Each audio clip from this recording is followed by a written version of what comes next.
Hey, good morning or good afternoon to everybody. Today we're going to look at putting some of this shading that we've been looking at to use. And the first thing we're going to do is just talk about how to blend shading together to make objects look like they're three-dimensional or round. So we're going to start with the simplest one that we can do. We're going to do a sphere today. A sphere is just like a ball. And all you're going to need for that is a pencil. And you'll need something round to trace if you feel like you can't draw a perfect circle. I've got this candle here. I'm just going to take it right now. I'm going to trace it right at the bottom. You can do the same paper that you used yesterday, or you can use a new sheet of paper. That's fine. Either one works. Now I'm going to trace it very lightly. I want to be able to get rid of most of this outline when I'm done. So I'm going to keep my outline very light. And a good tip for when you're doing this shading is to work on a hard surface. So my desktop here has kind of like a fake leather on it. I don't like that. So I've got a binder here. I'm just going to put the binder underneath, and I think that'll help me get better shading. The harder surface you're working on, the darker shading you'll get. So for the sphere, what we're going to do is draw a very light C shape near the middle. It has like a curve to it, and it comes from one end to the other. It's fatter at one side and it's skinnier at the top and the bottom. And that C shape is the shape that our shading is going to take. And I'm going to divide that shape up into three parts. I'm going to kind of use two more lines that are still following that kind of C or crescent moon shape. Looks like a banana. So we're going to shade this banana shape, and we're going to use a few different tones from our value scale.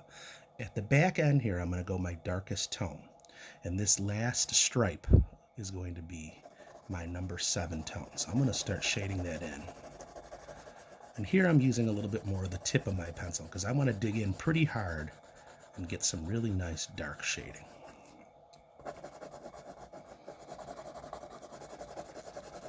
So you'll see that my shading takes that same shape as the banana. It's going to be skinnier at the top and at the bottom. And it's going to be thicker at the left edge.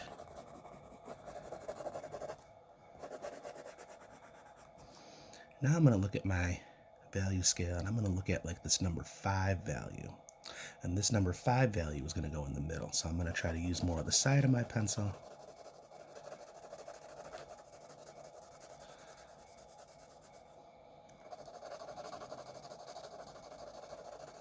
Go slow.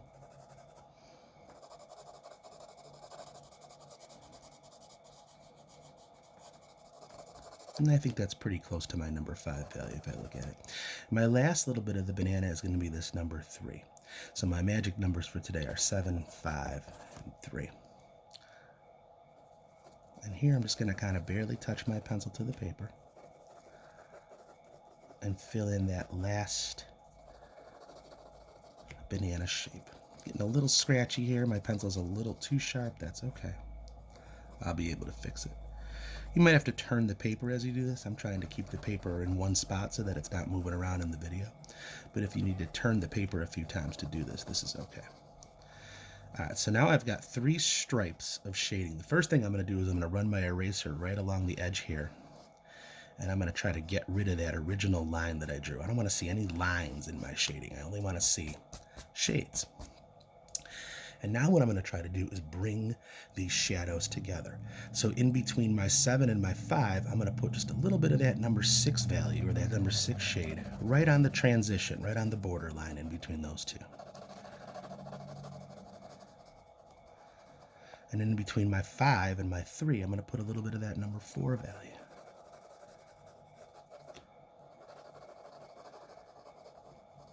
And in between my 3 and the rest of my white sphere, I'll try for a little bit of that number 2. Number 2 is hard to do. You can almost just sort of smudge it out with a paper towel if you want. I'll show you what that looks like in a second as well. Okay, so my sphere is almost done. On this other side, I'm going to kind of do a little reverse curve. At the very edge, I want just a little bit of that number 2, maybe almost towards a number 3 shadow. Just a little bit of that at that edge, just to show that the ball is round and that it's wrapping back around the other way. Just a little bit. And now one of the key ways to make our ball look like an actual ball sitting on a tabletop is to add a shadow. So I'm going to draw a line that comes straight out from the bottom, horizontal line. I'm going to curve it, and I'm going to come back to the ball, like that. And this I'll make dark, but not quite my darkest tone. I'm going to go with maybe about a 6 in my shadow.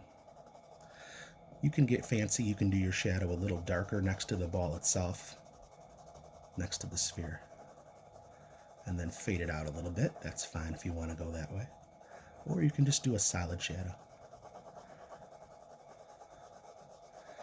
Again, try not to have a hard outline around it. Let the shading itself define the shape. Don't try to have hard outlines. You don't want to see like a real dark outline going around your shadow or your ball. Now we can do some blending at this point, which is one of the things that kind of can help all the things get tied together here. I've got a little bit of paper towel I saved over here. You have to be careful with this because this can get messy on you. If it gets messy on you, you got to go back with your eraser. So just a very little bit will do it for you.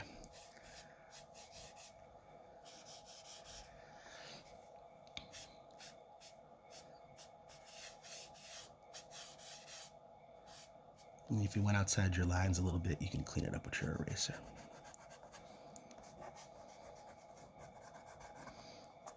Careful when you brush away so you don't smudge.